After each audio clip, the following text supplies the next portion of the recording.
Thank you for joining this interview this weekend, Alex. Very good to have you with us. So back to what we had last week. You mentioned that you completely integrated yourself in the Chinese culture. Just wanted to know, I was a bit curious to know how you did that and what you exactly meant by this. Are you now a Chinese person and an American person at the same time? What does that mean? Yeah, thanks. It's great to see you again, Fahim. Right. So something, the reason why I've stayed in China for 3 years and it's been really easy for me to do that is because I don't have to change anything about myself to really get along well here. Not fundamentally. And I'll give you a few examples. Socially, it's mostly a social thing. So when I go to buy a thing, to buy anything, it's always been in my nature, in my character since I was very young to just say, hey, give me that. Not in a rude way, but it's just I'm very direct and I'm very I don't like politeness. I don't like rudeness either, but the kind of excess politeness really bothered me actually living in New England in America. And so at the beginning, it was really like a breath of fresh air coming to China. And Vietnam is very similar in this way. I can just say whatever's on my mind and people are just fine with it. They just deal with it. And if there's a problem, then you say sorry and then you make up for it. So in social situations, being in China is like integrating into Chinese culture like that is very easy for me because as you say, it's kind of like I am Chinese in that sense. In other senses, I'm definitely not. I can be very perfectionist and I really like a high level of quality in my work, which is not always shared by the Chinese. They have a kind of a good enough mentality, which is now world famous. The made in China meme, that's from Chinese culture. It's not some big, scam to make really cheap products to grow their empire. It's just how they do things. That's who they are, Yeah, that's quite interesting, especially when you mentioned that you take it easy. When you simply go and buy something, the kind of a language that you use, and people don't mind obviously listening to that language. But is it specifically for China that they just deal with it? Because in some societies they don't deal with it, and you have to get adapted with that culture in one way or another. Otherwise, you're out. Right. So I'll tell you the reverse of this situation. If it depends where you're going. If you go to like Walmart, to some really big corporate store where the prices are all fixed, it's no problem. You can be polite, you can be rude, you can say whatever you want because they're just going to scan the item and then they say, give me the money. This is the price and you just pay what it is. But if you go to a local person in China, as a foreigner, they will probably try to get some extra money from you, right? And if you're very polite and you're like, oh, thank you so much for helping me, then the more polite you are, the more they're going to take money from you.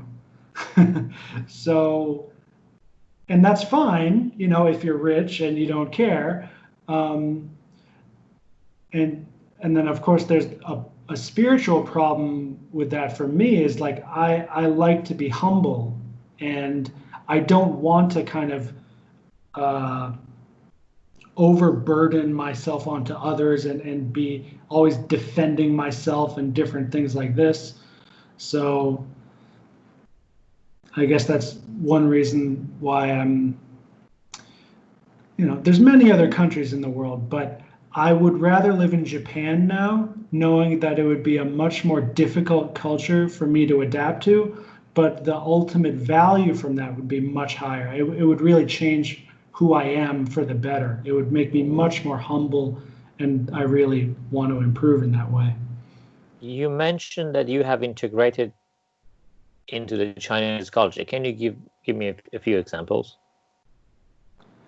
Oh, well, when I'm teaching, this is this is why I'm really happy I have the job I have now teaching middle school. If I was teaching in a very strict, full immersion kind of kindergarten, they might be a little upset because I speak Chinese in class and I speak Chinese very well, meaning my vocabulary is not very high, but I can switch between English and Chinese very fast. And it's not just like I speak an English word and then I speak a Chinese word in the same voice. It's a totally different persona.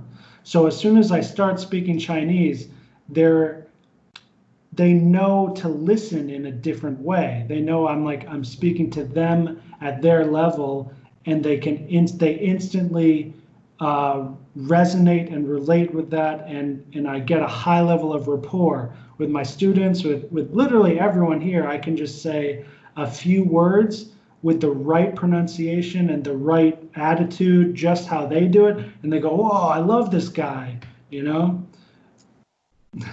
I hope that answers the question.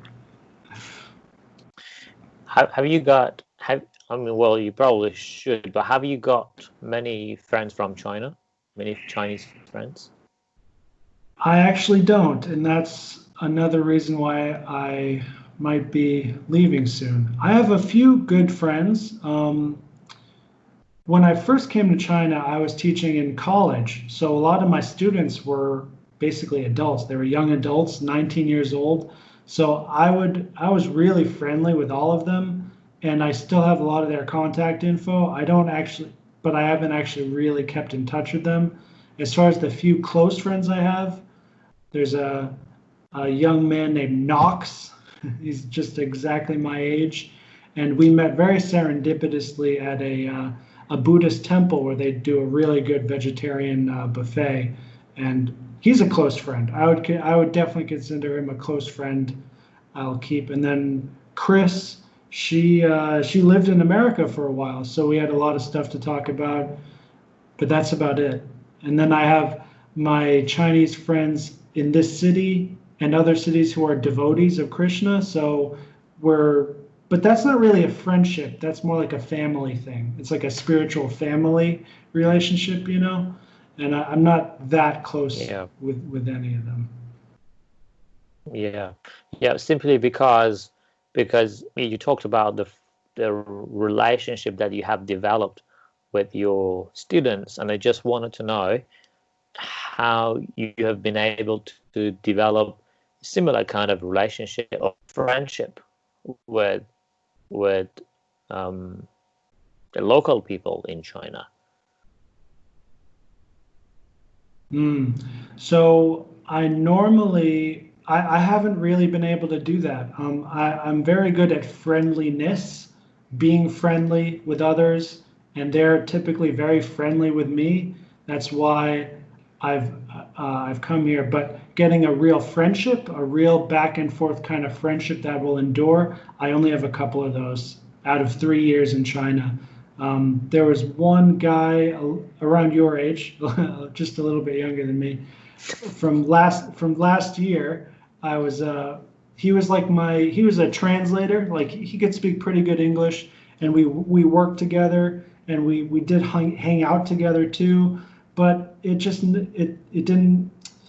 I talked with him a lot, and I could still talk with him again if I wanted to now, but it doesn't really go anywhere because he wants to, just drink beer all the time, and he's in a different kind of situation he's on a different path that I can't fully follow. And that's the same thing with China in general. Is like, they're cool with me being a white guy, being a Hindu, being whatever it is. They're very cool. They're very tolerant, right? But at the same time, they're not ready to really, be my brother in that sense. And I'm not really ready to be their brother in what they want to do of just getting more money, getting a bigger car, and that's life. I just can't really follow that path. So back to my first question, because I'm not convinced, to be honest, Alex. Let me be honest, but that's good. Please be honest. Back to my first question. Have you integrated into the Chinese culture, or have Chinese people integrated into your culture?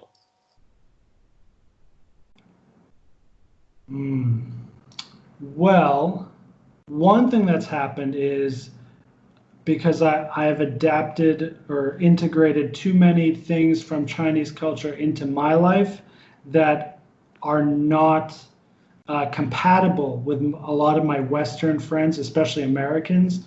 So actually, how I talk now is very different in English, especially on social media. So I'm getting into a lot more fights online, and it's mostly because I have a Chinese style of talking. I just say exactly what it is and it's a very grounded, down to earth kind of thing, and that bothers a lot of people. But I want to answer your question more directly because I know you don't believe me.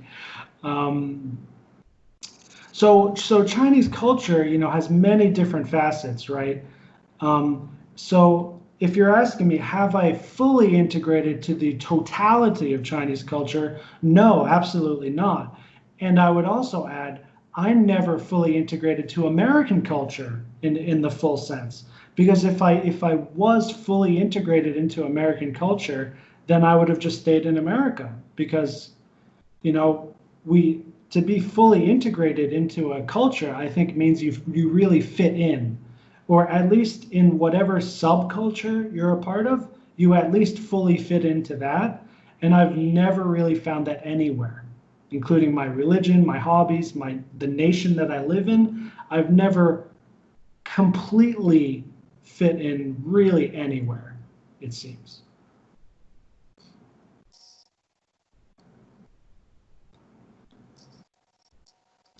Does that answer your question? You can go deeper on this if you'd like. Yes. Well, the point is that, yeah, almost, but the question I want to ask you might be a little bit tricky for you, because you mentioned your behavior has changed a lot since you left the USA, and you have seen a lot of changes in yourself, and I was just wondering how you would behave towards someone who is from China but has been living in USA for a long time. So because I want to see what kind of switch would you take into account in terms of, culture 1 to culture 2. Would you go for the Chinese culture, or you would go for what you had before leaving USA? Okay, that's really easy to answer. I would definitely stick with the Chinese culture. I never liked American culture as it is today in my lifetime. Now, if you go back 100 years, 200 years, it might be the opposite.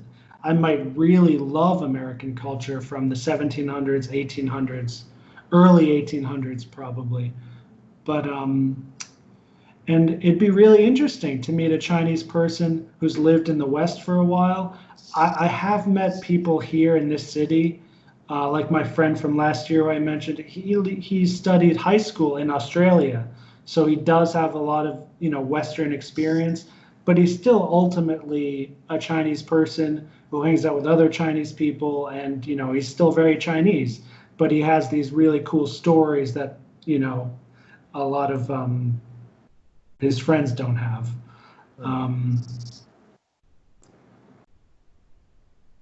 So you wouldn't switch. So for the same friend you were just talking about, who was living in Australia, you would you would go for the Chinese culture. You don't press the button to change from China to USA. You would stay in China. In terms of culture, yes, I love Chinese culture. That's why I've stayed here for so long. It's very easy for me to live here because I don't actually have to put in any effort to fit in here. If I want to, as I said earlier, if I want to integrate into the totality of the Chinese culture, then I have to put in some work. Then I need to get a Chinese wife and have some children and be in constant contact with my in-laws, their cousins and aunts and uncles, because that family aspect is the critical, essential aspect of Chinese culture.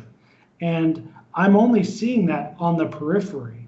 So to fully invest in Chinese culture, I have to do that, and I have to really be okay with settling down for the next 20, 30, 40 years in China or Taiwan or Singapore or some other Chinese culture place. The only thing I would change about my life in an ideal world is I would maybe just switch the city I live in. But really it's China in general I don't like. They're just kind of going down a path. There's cultural degradation happening now. And when I look at Taiwan, it's like they've already been through what China's going through now. So I feel like in Taiwan, I can be more, it's like we're all on the same page and there's no transition phase. So I think it would just be better in Taiwan for me.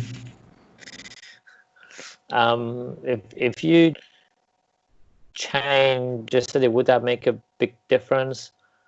You would get new stuff. You would learn new things. You would face new reactions to different behavior, or that would be the same. Sorry, I missed the first part. If I what? Yeah. If you change the city, if you move to another city, what change would that make in terms of culture? How different are the cities in China from each other? Yes. So after my first semester in 2015, I had a summer vacation, and I got to actually travel to all four corners of China. So I didn't get to see everything, but I did get to see each major region over the time span of a full month. And in a way, they were all the same. There was something about Chinese culture that did unite all of them, but also there were things that were sometimes definitely varying from place to place. But when I look back on it, the one thing that really stuck out was Shanghai, or Shanghai as you might call it, because Shanghai is so expensive and it's so modern, and that the Western influence has been there for so long. It's got a different feeling to it. Even just being a tourist there for like maybe 7 days or 4 days. I wasn't there that long, but I could tell very quickly that people were not as generous. They were not as hospitable. And I think it's just because life has been more difficult there for a long time, as well as the Western influence. And then there's also some very rural places. I've been in way southwest China, on the border of Tibet, basically, where you have these ethnic minorities, and those are basically my people. The more rural and poor they are, the more I really love them and want to be more into that culture.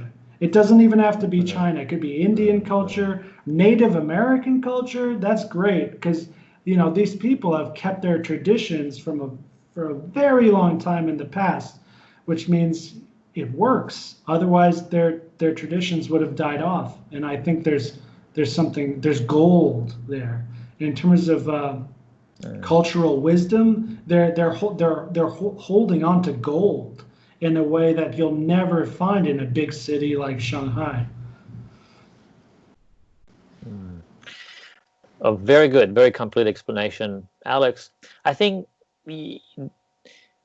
we can wrap it up. That can be all for today that we have based on the time. But there is one point you talked about a Western influence. Some countries call it cultural invasion, and I I think that would be the best topic to talk about for the next episode of our talk. Called Western influence or cultural invasion. Is it good or bad? And Oh, what is your totally. perception on this? And how has it been good in China? How has it been bad in China? So we can talk about this, knowing that you come from a Western culture, living in China for a long time. You might be the best person to make comment on this. Is it influence, good influence, bad influence, or is it an invasion? So thank you so much, Alex. Look after yourself, stay safe, and I hope to see you next week, same time, the same place. That sounds great. I'll see you next week. We'll talk about cultural invasion. That's a perfect topic. Okay. 再见. Okay, 再见. Bye bye.